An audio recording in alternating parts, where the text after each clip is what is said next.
Ireland is an island in the Atlantic Ocean, just west of Britain. For much of its history, it has been an advantage to Ireland to be far from the mainland. The Romans or the other early empires never conquered Ireland.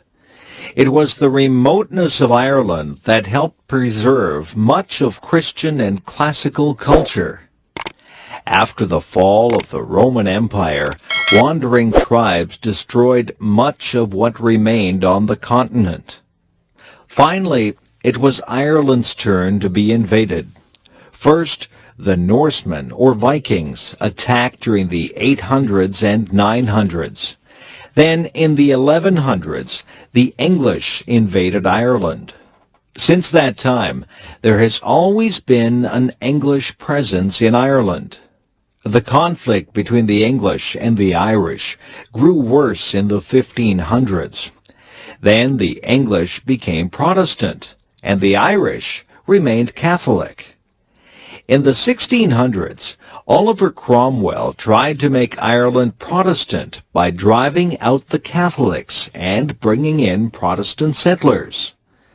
In the centuries following, Irish Catholics had very few rights in their own country. The Catholic Irish were not allowed to vote until 1829. Since Irish Catholics were not allowed to own land, they were poor tenant farmers. They paid rent to the English landlords.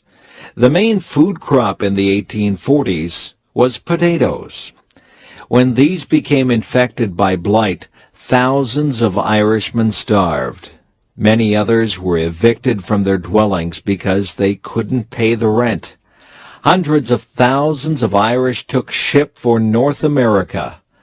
The Catholic Irish preferred to go to the United States because Canada was under British influence. However, many Protestant Irish went to Canada. The influence of the Irish on North American culture has been very great in many areas. Prominent Irish Americans include Presidents John F. Kennedy and Ronald Reagan.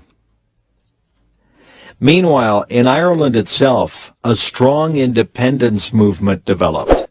A rebellion against England in 1916 began a struggle that resulted in independence for most of Ireland. Some Protestant areas in Northern Ireland preferred to stay with England. Republican groups such as the Irish Republican Army wanted to liberate the North from British rule. Nowadays, conflict between Protestants and Catholics is limited to these northern counties.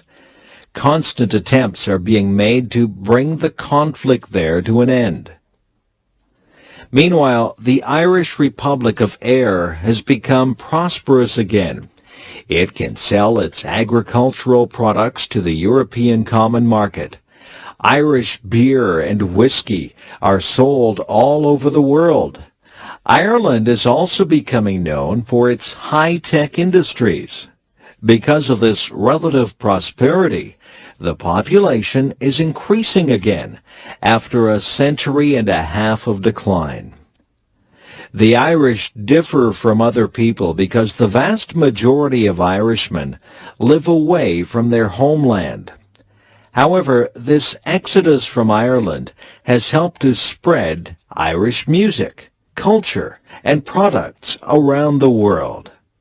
On St. Patrick's Day, March 17th, nearly everyone becomes Irish for the day. Then there is a great party with Celtic music, Irish dancing, green beer, and the wearing of the green.